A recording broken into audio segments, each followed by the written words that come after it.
नमस्कार दोस्तों, एक बार फिर आपके सामने मुखातिब हूं। कल का वीडियो देखा जाए तो एग्रीगेट डिमांड, एग्रीगेट सप्लाई के सारे वीडियो आपके लिए बहुत महत्वपूर्ण है, बहुत इंपॉर्टेंट है। आज फिर मैं आपके साथ एक इंपॉर्टेंट क्वेश्चन डिस्कस करूंगा और अगले वीडियो में जिस क्वेश्चंस को मैं आपके साथ लेकर के आऊंगा, आप देखिए उसे अलग अलग लैंग्वेज के साथ, कभी कुछ उसमें जोड़ दिया है, कुछ घटा दिया है, लेकिन कॉन्सेप्ट एक ही है। और उसे हर बार अगर मैं 15-20 साल के बोर्ड के पेपर्स देखूं सीबीएसई में, तो वो क्वेश्चन हर बार आया है। तो ये वीडियो जो मैं क्वेश्चन आपके साथ, जैसा कि आप यहाँ स्क्रीन पर देख रहे हैं, कॉन्सेप्ट ऑफ इन्वेस्टमेंट मल्टीप्लायर, रोज की तरह आपके पास आज का जो क्वेश्चन है वो डिस्प्ले हो जाएगा। यहाँ आपके साथ एक न्यूमेरिकल जो है वो भी तैयार होता है, जिस पर न्यूमेरिकल बेस्ड क्वेश्चंस आते हैं।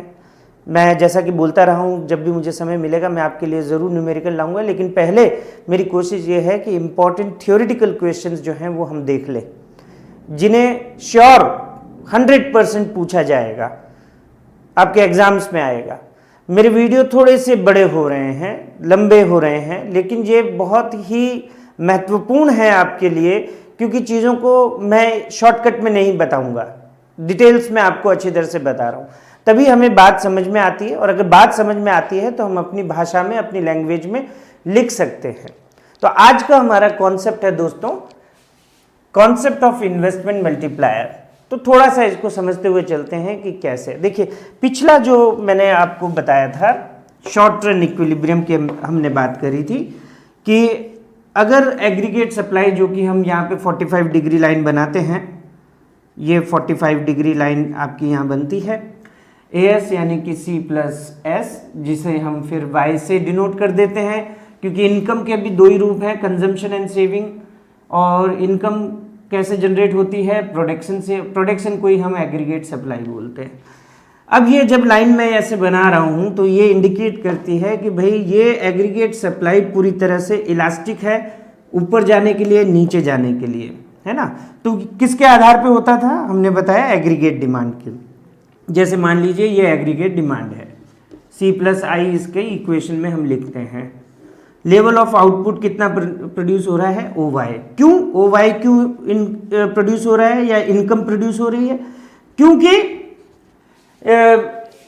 जो एग्रीगेट डिमांड होगी उसी को चेज करते हुए एग्रीगेट सप्लाई आएगी, यानी उतना प्रोडक्शन प्लान किया जाएगा जितना इकोनॉमी में हम डिमांड के लिए सोच रहे हैं कि aggregate demand x and aggregate demand जिसे हम कह रहे हैं कि कितना प्लान किया गया।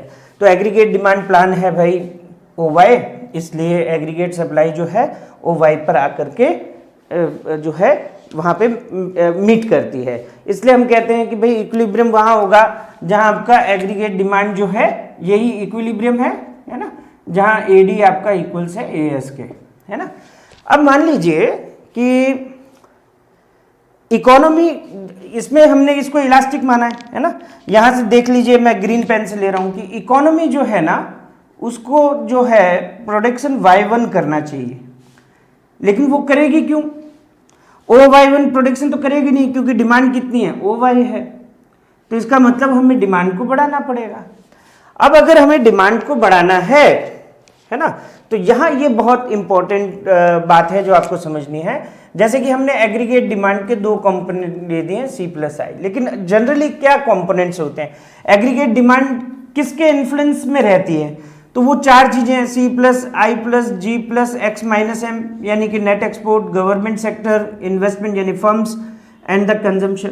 लेकिन जब हम अपने सिलेबस के अनुसार आते हैं तो हम इस I को ऑटोनॉमस इन्वेस्टमेंट मानते हैं, यानी गवर्नमेंट जो करती है। तो मान लीजिए एग्रीगेट डिमांड को हम कह रहे हैं भाई ये लो है, लेकिन रिक्वायर्ड जो हमें चाहिए वो इससे ज़्यादा चाहिए, ठीक है ना, ये इंक्रीज होनी चाहिए, it should be increase aggregate demand. पर वो होगी क्यों? क्यों होगी? कोई अपना पैसा क्यों लगाएगा मार्केट में अगर प्रोड्यूसर को ये लगता है कि भाई लोग डिमांड नहीं कर रहे हैं? सेंटिमेंट्स ऐसे हैं कि लोग पैसा बचाना ज़्यादा चाहते हैं, यानी कि मार्जिनल प्रोपेंसिटी टू कंज्यूम जो है उनकी वो बहुत लो लेवल पर है, या इस लेवल पर है जो कि कम पड़ रहा है इकोनॉमी में इस तरह के आउटपुट को लाने में जहां पर फुल एम्प्लॉयमेंट आ जाए, यानी कि जो लोग काम करने के लिए तैयार हैं, the people, the part of the labour force, जिसको हम वर्क फोर्स बोल रहे हैं, the part of the labour force, the people who are able and willing to do some job, they are not getting the job, है ना, उनको काम नहीं मिल रहा है क्योंकि एग्रीगेट डिमांड कम है। तो ऐसे में कोई प्रोड्यूसर प्रोडक्शन तो नहीं करेगा तो एम्प्लॉयमेंट भी जनरेट नहीं होगा, एम्प्लॉयमेंट जनरेट नहीं होगा तो इनकम जनरेट नहीं होगी, इनकम जनरेट नहीं होगी तो कंजम्पशन जनरेट नहीं होगा। यहाँ मैं आपको इशारा दे रहा हूँ एक वीसीएस सर्किल। वीसीएस सर्किल एक शब्द होता है, वीसीएस सर्किल, वीसीएस, VICIOUS, ये एक प्रकार का ऐसा दुष्चक्र है, इसको दुष्चक्र कहेंगे, यानी कि जो समस्याओं को हल नहीं कर रहा है, समस्याओं को बढ़ा रहा है।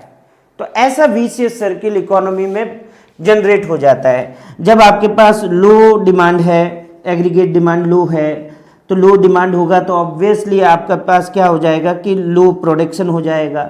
लो प्रोडक्शन हो जाएगा तो इसकी वजह से क्या होगा कि लो एम्प्लॉयमेंट आएगा, है, लो एम्प्लॉयमेंट होगा, यानी लोगों को काम नहीं मिलेगा। लो एम्प्लॉयमेंट मतलब क्या हो जाएगा, ये हो जाएगा आपकी लो इनकम हो जाएगी, है ना, लो इनकम हो जाएगी, आपके पास पैसे नहीं आ रहे हैं क्योंकि आप काम पर नहीं जा रहे हैं, बेरोजगारी है, तो आप डिमांड कैसे करेंगे? आप तो बेसिक चीज़ों की डिमांड कर लेंगे, ठीक है, लेकिन इकोनॉमी में हम बेसिक डिमांड पे तो नहीं चल सकते। कई उपभोक्तावादी संस्कृति बढ़ेगी तभी तो डिमांड बढ़ेगी, मैटेरियलिस्टिक तो होना पड़ता है।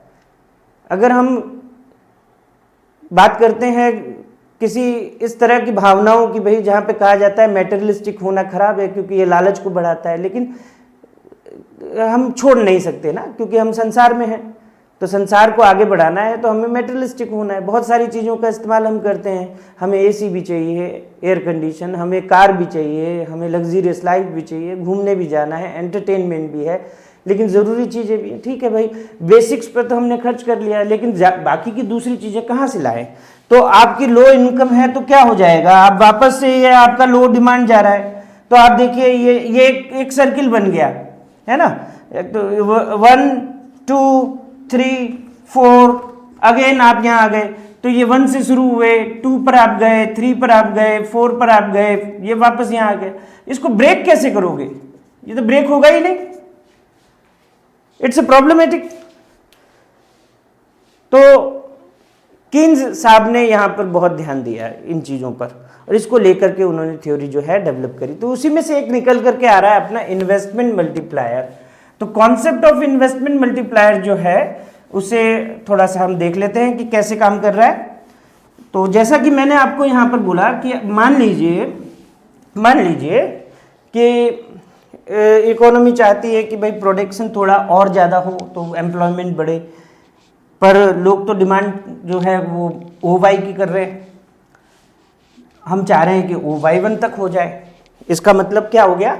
इसका मतलब ये हो गया कि ये जो पॉइंट है ना, यहाँ इस इक्विलिब्रियम को नहीं, हम E1 को अटेन करना चाहते हैं, है ना, E1 को हम अटेन करना चाहते हैं। तो देखिए मैं ये E1 को रिप्रेजेंट करने के लिए एक एग्रीगेट डिमांड नया वाला बना देता हूँ, जो ग्रीन लाइन से आप देख रहे हैं, है ना, ये जो आपको लाइन दिख रही होगी, ये जैसे मैंने AD1 नाम दे दिया, यानी यहाँ पर क्या हुआ है कि हमने इसे बढ़ाया। तो ये बढ़ेगा कैसे?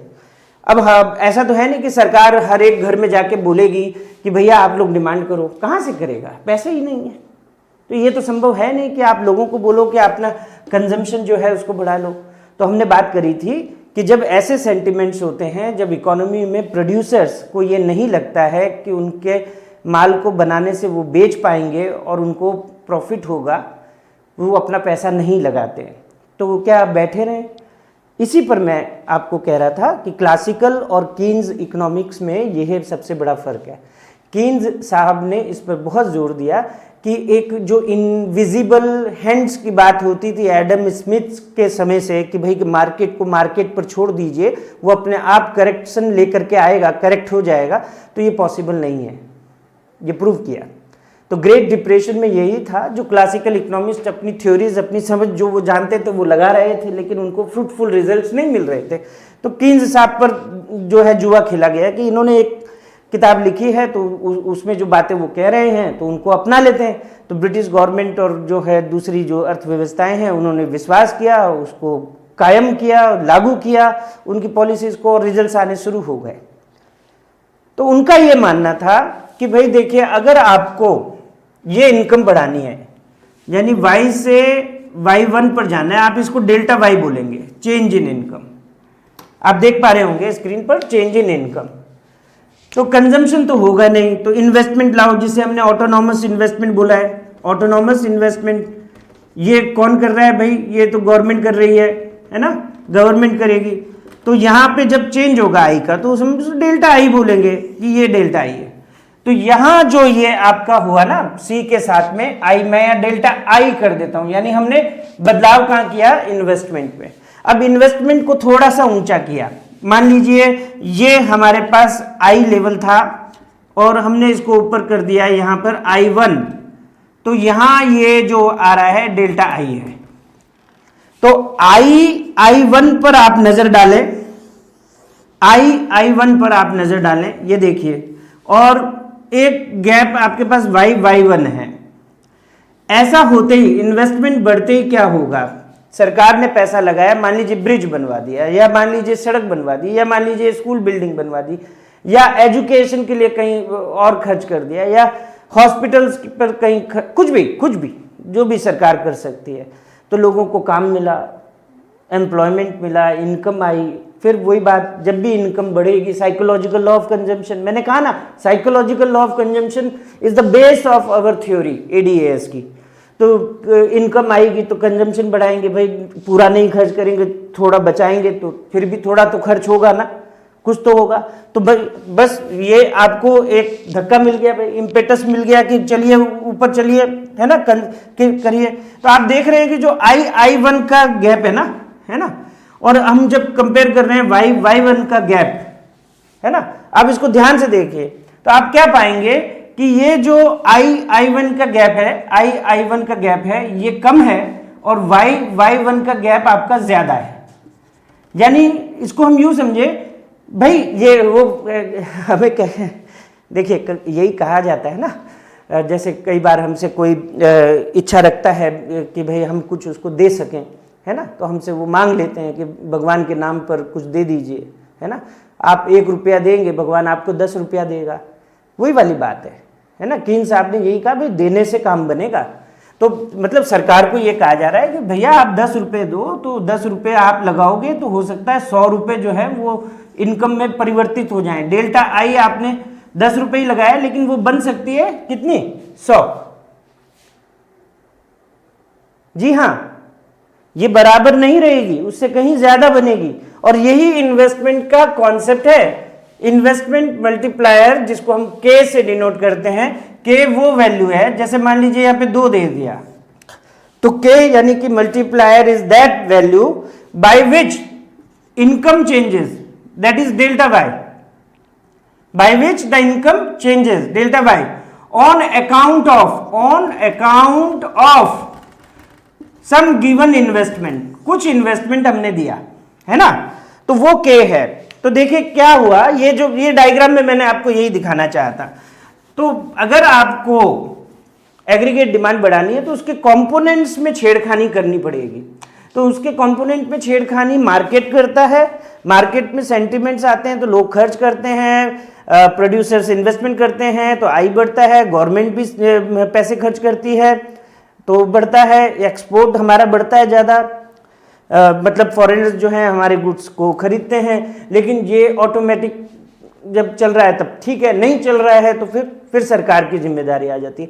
देखिए आपको थोड़ा हास्यास्पद लगेगा, लेकिन बात को आपके दिमाग तक पहुंचाने के लिए मैं ये ज़रूर कहूँगा कि कहीं शायद कीन्स ने सरकार को इस तरह का कोई सलाह दिया होगा कि सरकार सवाल पूछती है कि आप कह रहे हो खर्च करो, हम क्यों खर्च करें भाई, हम भी पैसा कहाँ से लाएं, है ना।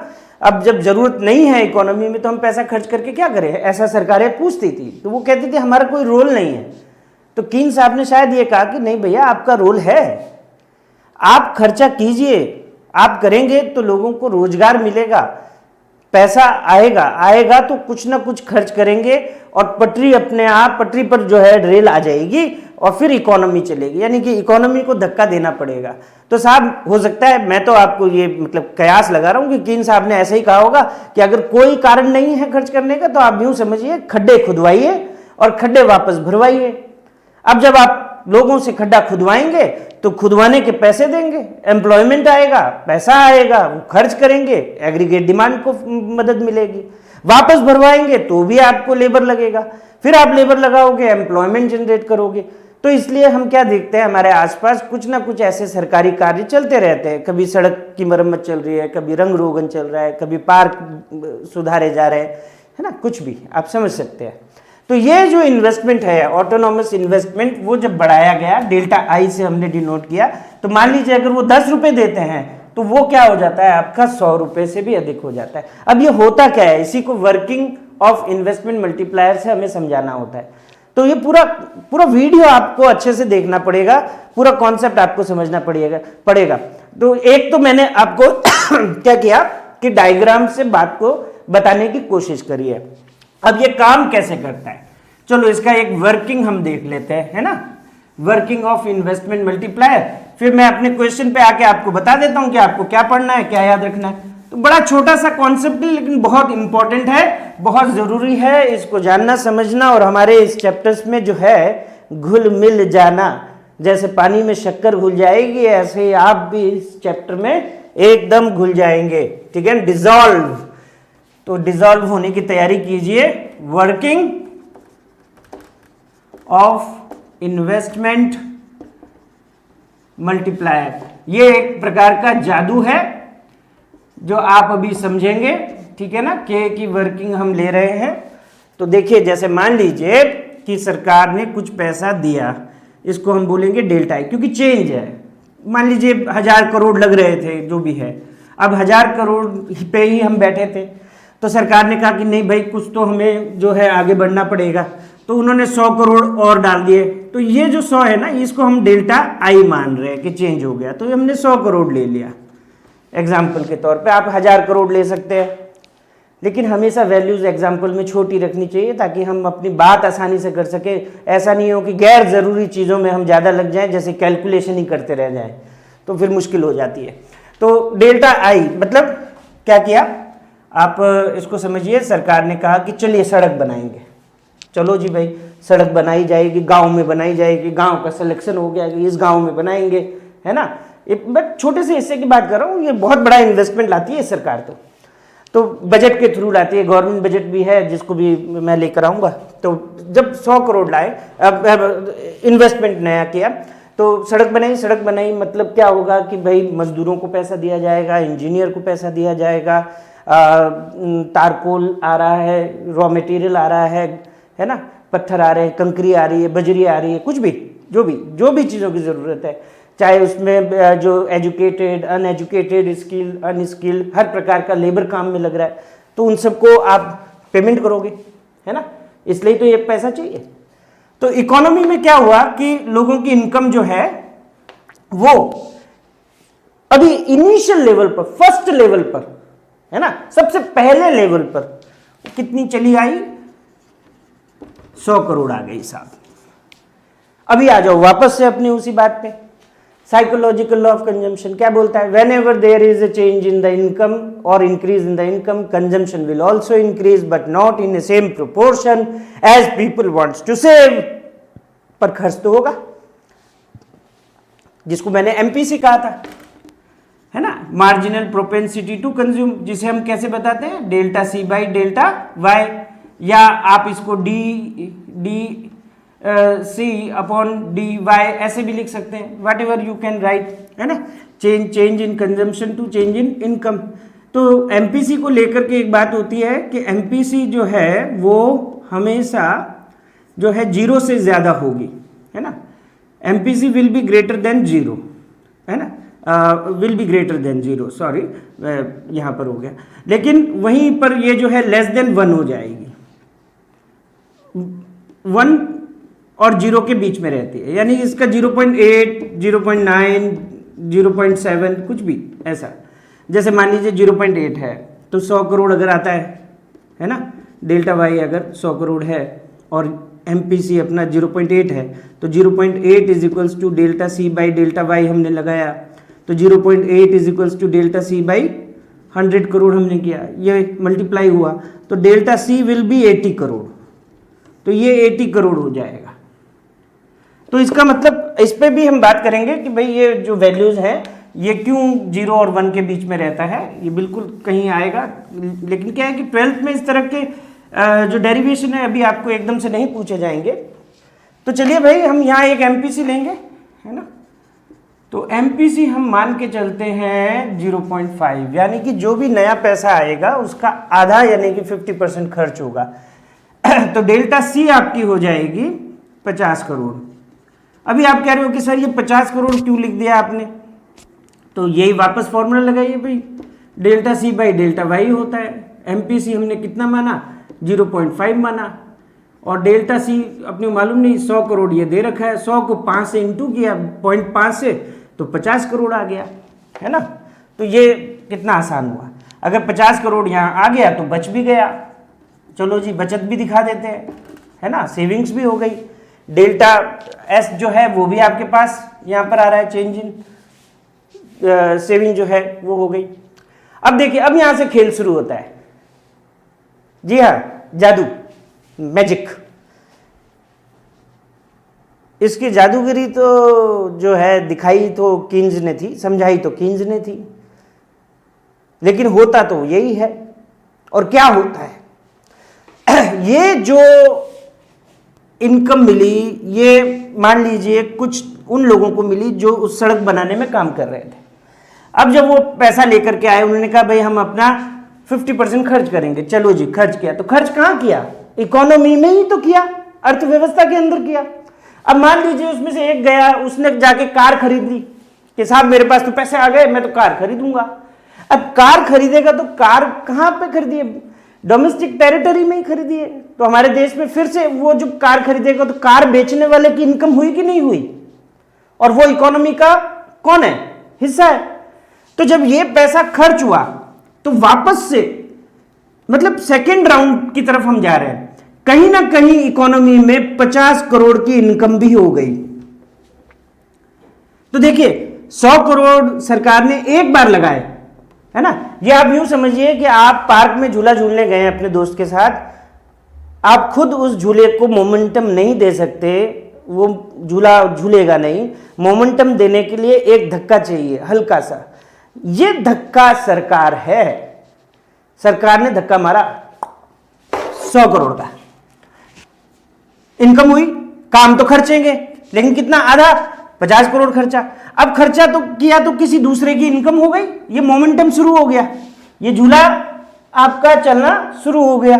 अब वही चीज इकोनॉमी के MPC 0.5 लिए तो 50 करोड़ का आपके पास क्या आया, इनकम आया। तो ये जो जिन लोगों के पास इनकम हुई उन्होंने कहा भाई 25 करोड़ हम खर्च करेंगे लेकिन बचा भी लेंगे, तो इन्होंने कहीं और खर्च कर दिया। मान लीजिए स्कूल की फीस जमा करा दी, स्कूल में एजुकेशन बच्चों पे खर्च किया, तो फिर से स्कूल के जरिए इकोनॉमी में 25 करोड़ आए, and so on and so on.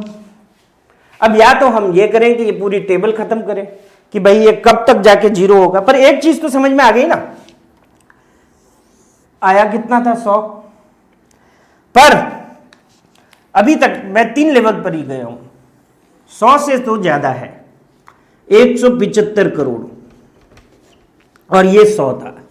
इस 100 की वजह से इनकम जो हुई तो डेल्टा आई आपके पास ये थी, डेल्टा वाई आपके पास ये थी, so delta y will always be greater than delta I and this is shown by the investment multiplier. तो क्या क्या चीजें दिखा रहा है इन्वेस्टमेंट मल्टीप्लायर, ये दिखा रहा है कि आप अगर कुछ पैसा लाएंगे इकोनॉमी में तो इनकम उस पैसे से कहीं ज्यादा बढ़ेगी। और ये किस पर निर्भर करेगा, ये निर्भर करेगा आपकी MPC पर। तो देख लीजिए, अब मैं यहाँ पे लाल से इसमें बदलाव करता हूं। मान लीजिए MPC हम ले लेते हैं 0.8, बढ़ा दी तो 100 करोड़ का 80% खर्च होगा तो 50 नहीं 80 करोड़ खर्च होगा और 20 करोड़ बचेगा। तो बताइए अगली इनकम आपकी जो 50 हुई थी, 50 नहीं अब कितनी होगी, 80 करोड़ होगी। अब 80 करोड़ का आधा तो 25 नहीं 40 करोड़ होगा, ठीक है ना। नहीं 80% लेना है ना, 50% थोड़ी लेना है। तो 80 का जो है आपका 80% हो जाएगा तकरीबन 60 करोड़ के ऊपर कुछ हो जाएगा, है ना, 60 करोड़। और इधर आपके पास फिर तो ये क्या देख रहे हैं आप, 50 का 80 हो गया, 25 का 60 हो रहा है इधर, है ना, बढ़ता जा रहा है, तो ये भी बढ़ जाएगा।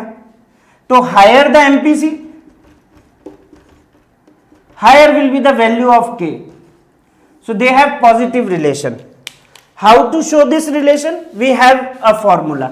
अब आ जाइए, देखिए आपको ये टेबल अगर करनी है वर्किंग में तो आप इसको भी यूज कर सकते हैं, लेकिन मेनली आप जो है अपने आप को न्यूमेरिकल से जोड़ करके रखें। तो देखिए के वो वैल्यू है जो ये बताती है कि कितनी इनकम आपकी होगी अगर कुछ इन्वेस्टमेंट, चेंज इन इनकम कितना होगा अगर कुछ इन्वेस्टमेंट आपको दिया जाता है ना, वाट एवर इन्वेस्टमेंट इज गिवन। तो सपोज मान लीजिए अगर K2 दिया है और डेल्टा वाई फाइंड करना, 100 करोड़ आपने लगाया जैसा कि मैंने लिया है ना, तो ये कितना हो जाएगा, डेल्टा वाई आपके पास 200 करोड़ हो जाएगी। तो एक तो आपको ये ध्यान रखना है ना। तो ये डेफिनेशन हो गई के is that value by which the national income increases on account of the increase in investment. अब सवाल आता है कि भाई आपने के को 2 क्यों लिया, क्या ये के हमेशा 2 ही रहेगा कि ये 3 भी हो सकता है या 5 भी हो सकता है या कोई और वैल्यू हो सकती है। तो हमने क्या कहा कि मल्टीप्लायर जो है वो डिपेंड करता है किस पर, एमपीसी पर। तो भैया के का क्या रिलेशन है, 1/1 माइनस एमपीसी है। तो ये एक दूसरा फॉर्मूला आपको याद रखना है। तो पहला फॉर्मूला आप कौन सा याद रख रहे हैं, पहला फॉर्मूला आप याद रख रहे हैं multiplier is equals to delta y by delta I. दूसरा आप याद रख रहे हैं k is equals to 1/1 minus MPC. यहां पर एक तीसरा और याद रख लीजिए 1/एमपीएस। आप बोलेंगे ये एमपीएस क्यों आ गया, देखिए हमने पिछले वीडियो में पढ़ा है एमपीसी एमपीएस को अगर हम प्लस करते हैं तो 1 होता है ना। तो एमपीएस का मतलब क्या हो गया, 1 माइनस एमपीसी। तो ये 1 माइनस एमपीसी लिखा है ना, ये रहा 1 माइनस एमपीसी, क्या होता है एमपीएस, तो आप एमपीएस कर दीजिए, ये आपका तीसरा हो गया। तो अब ये 2 कैसे आया, हमने एमपीसी कितनी ली थी, 0.5 ली थी। इस फॉर्मूले का इस्तेमाल कीजिए, 1/1 माइनस 0.5, तो ये हो गया 1/0.5, है ना, सही कह रहा हूं ना, 1 में से 0.5 गया तो 0.5 हो गया। अभी ये पॉइंट के बाद एक ही डेसिमल है, इसको हटाते हो तो ये 10/5 होता है, 5 1 जा 5, 5 2 जा 10। तो k की वैल्यू कितनी हो गई जी, 2 हो गई। आसान। चलो एक और एग्जांपल देखते हैं, है ना, ये फॉर्मूले हैं, आप इनको यहां से नोट कीजिए। देखिए 3 फॉर्मूले आपको ध्यान रखने हैं, 1 2 एंड 3, और उसके हिसाब से जैसा क्वेश्चन पूछा जाएगा वो आपको करते जाना है ना। एक एग्जांपल और ले लेते हैं बोलिए। अभी मान लीजिए आपको बोल दिया कि एमपीसी साहब आप ले लीजिए 0.8 और बताइए कि अगर 100 करोड़ का इन्वेस्टमेंट आता है तो इनकम कितनी बदलेगी। तो सबसे पहले आप देखिए कि के की वैल्यू हमें चाहिएगी, तो k is equals to 1/1 minus MPC. तो 1/1 माइनस एमपीसी आप ले रहे हैं तो 0.8 है, ये हो गया 0.2, ये हटाया आप 10/2, तो इसको किया तो आपका 2 1 जा 2 2 5 जा, तो के की वैल्यू आपके पास कितनी आ गई भाई, 5 आ गई, सही है। अभी आप आइए के का दूसरा formula, delta y by delta I. 5 आपने लगाया, डेल्टा वाई आपको निकालना है, 100 करोड़ आपको दिया है, तो डेल्टा वाई देखिए क्रॉस मल्टीप्लाई हो गया 500 करोड़। तो आपने दिए कितने थे, 100 करोड़, लेकिन आपकी खर्चने की प्रवृत्ति इकोनॉमी में ज्यादा थी, 80% थी, इसलिए आपकी इनकम भी ज्यादा हो गई। तो क्या खर्च करना अच्छा है, हाँ खर्च करना अच्छा है, इकोनॉमी के लेवल पर खर्च करना अच्छा है। इसलिए कहते हैं बहुत ज़्यादा एमपीएस भी काम की नहीं है, एमपीसी। लेकिन अगर हम इंडिविजुअल लेवल पर आए तो ये कोई कहेगा कि भाई बचाना अच्छा होता है। यही तो द्वंद्व है, झगड़ा है माइक्रो मैक्रो का। माइक्रो सोचती है इंडिविजुअल लेवल पर, मैक्रो सोचता है बड़ी लेवल पर। तो जब हम वृद्ध स्तर पर कोई चीज़ों को सोचते हैं तो उसका नज़रिया बदल जाता है, और जब हम छोटे लेवल पर आते हैं तो माइक्रो इकोनॉमिक्स की थ्योरीज को, क्योंकि इंडिविजुअल लेवल पर सेविंग्स अच्छी हैं, बुरे समय पर हमें मदद करती हैं, जैसा कोविड के टाइम में हुआ। बिल्कुल कोविड पर ध्यान आया, देखिए कोविड पर क्या था, आप मल्टीप्लायर से भी जोड़ सकते हैं, है ना।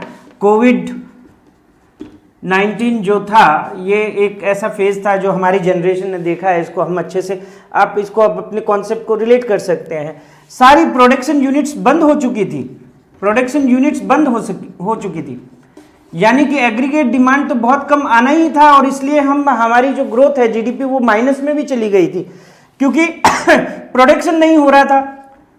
इसलिए आपका एम्प्लॉयमेंट खत्म हो गया, इनकम खत्म हो गई, इसलिए आपका कंजम्पशन खत्म हो गया, तो एग्रीगेट डिमांड भी खत्म हो गई। तो भाई गवर्नमेंट आई ना, गवर्नमेंट ने जहां जिनको जरूरत थी उनको, हालांकि अगर हम कंपेयर करें भारत की सरकार ने क्या किया या विदेशों में सरकारों ने क्या किया तो उसमें अंतर हो सकता है। जैसे मैं बात करूं यूएसए इकोनॉमी की, कि वहाँ इन्फ्लेशन क्यों बढ़ गया, उसका कारण ये था कि प्रोडक्शन हुआ नहीं लेकिन लोगों को पैसा दे दिया गया, तो वो कंजम्पशन तो बढ़ाएंगे, डिमांड तो करेंगे, उस डिमांड को मीट करने के लिए प्रोडक्शन अवेलेबल नहीं था, तो चीज़ों के दाम बढ़ गए, स्कैरसिटी आ गई। तो वहाँ प्रत्येक व्यक्ति को जो है उनके रुपए में, यानी कि यूएस डॉलर के रुपए में 2000 रुपये तक दिए गए, 2000 यूएस डॉलर दिए गए। इसी तरह और भी कई कंट्रीज हैं जिन्होंने मदद करी, हमारी सरकार ने भी जो है काफ़ी काम किया इस पर। तो क्या हुआ, जब सरकार, एग्रीगेट डिमांड नहीं थी तो सरकार आई और उसने इन्वेस्टमेंट जारी रखे तो इकोनॉमी जो है वो कहीं ना कहीं संभली हुई रही।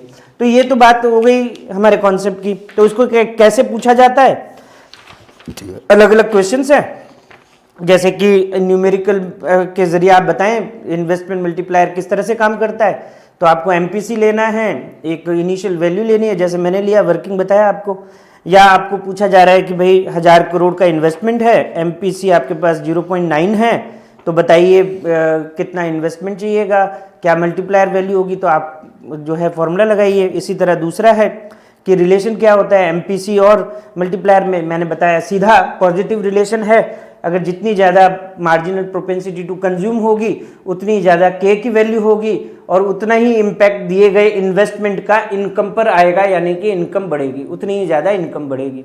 तो वही वाली बात है भाई, भगवान के नाम पे दे दे दाता, 1 रुपया देगा, ऊपर वाला 10 रुपया देगा, ऐसा ही होता है। सरकार अगर थोड़ा सा लाएगी तो हमारी इकोनॉमी उसको बहुत सारा बढ़ा करके वापस देगी। तो यहाँ एक क्वेश्चन आ रहा है कि भाई आपकी एमपीसी कैलकुलेट करनी है अगर के की वैल्यू दी है। देखिए इन्होंने रिवर्स कर दिया मामला, है ना। रिवर्स कैसे कर दिया कि हमें अभी तक तो एमपीसी दी जा रही थी और के पता करना था, यानी मल्टीप्लायर। अभी क्या हो गया कि इन्होंने कहा कि के तो 4 है, एमपीसी आप बताइए, तो के का फॉर्मूला 1/1 माइनस एमपीसी हो गया। 4 को यहां लिख दिया हमने, 1/1 माइनस एमपीसी। अब ये क्रॉस मल्टीप्लाई हो गया, तो 4 × 1 माइनस एमपीसी यहां ले जाइए, इक्वल्स टू 1 अपनी जगह पड़ा रहेगा। 4 1 जा 4, माइनस का साइन माइनस, 4 एमपीसी लिख दिया, है ना, क्योंकि ये वेरिएबल है तो अपने को इसमें तो इसके साथ में हम कुछ कर नहीं सकते हैं। अब क्या हुआ कि ये 4 और ये 4 एमपीसी दोनों अलग होते हैं, तो इनको वेरिएबल को यहाँ पर एल्जेब्रिक एक्सप्रेशन को यहाँ रहने दीजिए और न्यूमेरिकल एक्सप्रेशन को वहाँ ले जाइए, तो साइन बदल जाएगा। तो -4 एमपीसी अपनी जगह रह गया और 1 - 4 हो गया, ठीक है ना। तो अब ये आपका क्या हो गया, -4 एमपीसी इज इक्वल्स टू 1 - 4 यानी -3, माइनस माइनस कैंसिल हो गए, 4 MPC is equals to 3। MPC को यहीं रहने दीजिए, 4 जो है इसके डिवीजन में चला जाएगा, ठीक है ना, 3/4। 3/4 का मतलब हो गया एमपीसी इज इक्वल्स टू 0.75, 75% हमारी एमपीसी होगी। And this type of numericals will be asked, very easy. तो बहुत आसान है। तो देखिए सरकार का रोल बहुत ज़रूरी होता है, यही कीन्स ने समझाने की कोशिश की थी। पिछले वीडियो में मैंने आपसे बात करी थी कि फाइनेंशियल इंडिपेंडेंस हमको लानी चाहिए। तो फाइनेंशियल इंडिपेंडेंस के लिए हमें काम ये कर लेना चाहिए कि भाई जहाँ तक हो सके हम अपने कंजम्पशंस, अपनी डिमांड्स को पूरा करते हुए कुछ पैसा जो है थोड़ा बहुत बचा करके ऐसे इंस्ट्रूमेंट्स में लगाएं जहाँ पर हमें उस इन्वेस्टमेंट का, उस सेविंग का हमें ज़्यादा परसेंटेज में जो है पैसा मिले। तो इसके लिए क्या करना चाहिए, इस पर हम जरूर बात करेंगे, मैं इस पर भी वीडियोस लेकर के आऊँगा। लेकिन हर व्यक्ति का ये बहुत ज़रूरी है, जिम्मेदारी है, ताकि देखिए आप अपने आप को सक्षम बनाना बहुत ज़रूरी है। देखिए बहुत एक विशियस सर्किल की बात आ गई, थोड़ा वीडियो थोड़ा सा चला जाए आगे तो कोई बात नहीं, लेकिन विशियस सर्किल मैंने जो आपको बात बताई, आप मान लीजिए अगर कोई मान लीजिए कोई रिच पर्सन है ना, या रिच हाउस होल्ड है, पैसे वाला हाउस होल्ड है, तो क्या हो रहा है कि रिच हाउस होल्ड है तो भाई वो अपने जो है कंजम्पशन लेवल बढ़ा के रखेगा, कंजम्पशन लेवल बढ़ाएगा, यानी कि हर तरह की डिमांड। तो मान लीजिए अच्छी सुविधाएं लेंगे, एजुकेशन लेंगे, हेल्थ लेंगे, है ना, तो ये सक्षम होंगे, सक्सेसफुल पीपल होंगे, यानी कि स्किल्ड हो जाएंगे। स्किल्ड हो जाएंगे, स्किल्ड होंगे तो वापस ये क्या है कि कहीं ना कहीं अच्छा एम्प्लॉयमेंट करेंगे, अच्छा एम्प्लॉयमेंट करेंगे तो अच्छी इनकम होगी, है ना, इनकम अच्छी होगी तो भाई घर तो पैसे वाला रहेगा ही। इसलिए कहते हैं कि पॉवर्टी प्रिवेल्स, पॉवर्टी यानी गरीबी गरीबी को बनाए रखती है, अमीरी उसको बढ़ाए रखती है। तो इसका मतलब ये हो गया कि भाई जो पुअर पीपल हैं, है ना, पुअर पीपल हैं, तो पुअर पीपल है तो लोअर डिमांड है, उनकी डिमांड नहीं है, कंजम्पशन नहीं है, डिमांड नहीं है, तो वो अनस्किल्ड रहेंगे क्योंकि एजुकेशन पर, चीज़ों पर खर्च नहीं कर पाएंगे। अनस्किल्ड रहेंगे तो अनएम्प्लॉयड भी रहेंगे, ज़्यादातर समय अनएम्प्लॉयड रहेंगे तो भाई लो इनकम रहेगी, और लो इनकम रहेगी का मतलब क्या होता है ना, पुअर ही रहेंगे। तो ये सब चीज़ें लिंक है, इसलिए फाइनेंशियल इंडिपेंडेंस बहुत ज़रूरी है। उसको कैसे लाया जाए इस पर मैं वीडियोस लेकर के आऊँगा। तो आज के लिए ये वीडियो है, कल बहुत इंपॉर्टेंट वीडियो आ रहा है और उसमें क्वेश्चंस जो हैं आपके हर बोर्ड एग्जाम में आए हैं। मान लीजिए अगर मैं 20 साल के बोर्ड एग्जाम्स लेता हूं तो 20 बार वो क्वेश्चन पूछा गया है, बदल बदल के, केवल लैंग्वेज बदली है।